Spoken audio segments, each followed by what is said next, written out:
Hello Internet. Today we're at the Hotel Sunroute Higashi Shinjuku. It's very close to the subway stop with the same name. The subway stop is very convenient from the hotel main entrance. It's just right around the corner. And let's start with the bed. The bed is a double bed, has 2 pillows, has a pair of pajamas, as you can see here. Right above the headboard are the temperature controls and the light controls for the room. They also give you a power outlet and clock. I will say about this hotel room, it's not very well lit. There are only a couple of lights in the ceiling here, and then there's the kind of feature lighting above the headboard and the desk light. Overall, it's kind of a muted lighting look. It's kind of dark. My other hotel room on this trip was very much well lit, but this one, it's a little bit dimmer. I wouldn't say you have trouble with the lighting in terms of like needing to see, but just to let you know, for those that decide to stay here, it isn't the most brightly lit hotel room. Over by the desk is the air purifier and humidifier.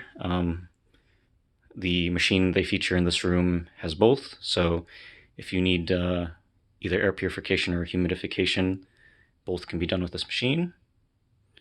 Of course, the standard amenities like a mirror and tissues, telephone, and notepad are there.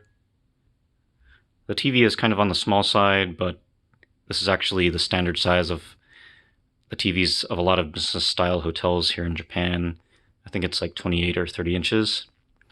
In the cabinet here, you have your tea and teacups, as well as glass cups and electric kettle. Over here is the refrigerator. It's kind of tiny, but of course it does fit your drinks, and it has a shelf that's adjustable.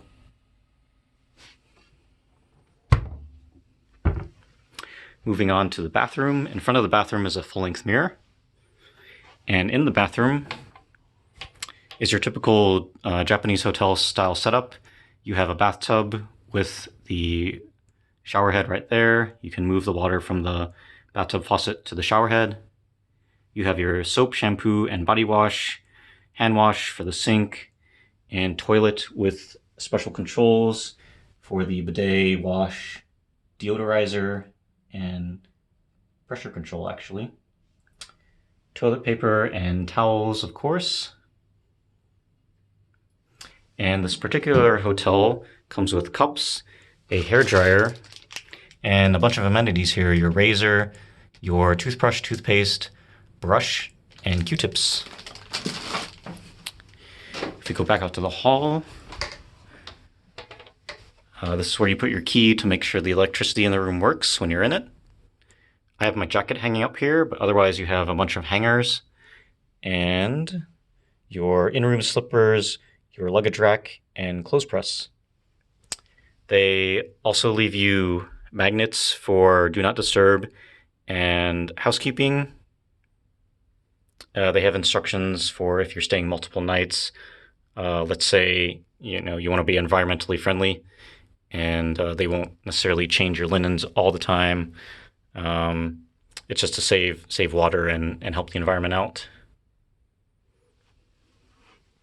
But otherwise, that's about it. This is kind of the standard size of a room for a business hotel in Japan. I've stayed in other ones very similar to this, and they're generally comfortable. If you have a lot of luggage, they may be a little challenging, but as you can see, I just brought a backpack and 25-inch carrier with me on this trip. But if you do have a lot of luggage, there isn't that much room to open it, so you probably want to keep it closed most of the time and just take out what you need on a daily basis. The window is openable, so if you do want to get some fresh air, it's not a problem. You can see the hinge there. There's one lever there and one there. You open them both and push out. You can see the parking lot and some other buildings out there in Tokyo. It's night now, so apologies for the reflection. But again, it's comfortable for one person. It'd be fine for 2 people as well. Again, the lighting is a little dim, but no worries. You can still see what you need to see, and if you have to be here for work, I think the desk is well lit with the light right above it, so you can get your work done as well. And the location is quite convenient, and overall, I would recommend this location and this hotel. Otherwise, if you have any questions about this hotel or other similar properties, just let me know in the comments below, and we will see you next time. Thank you very much.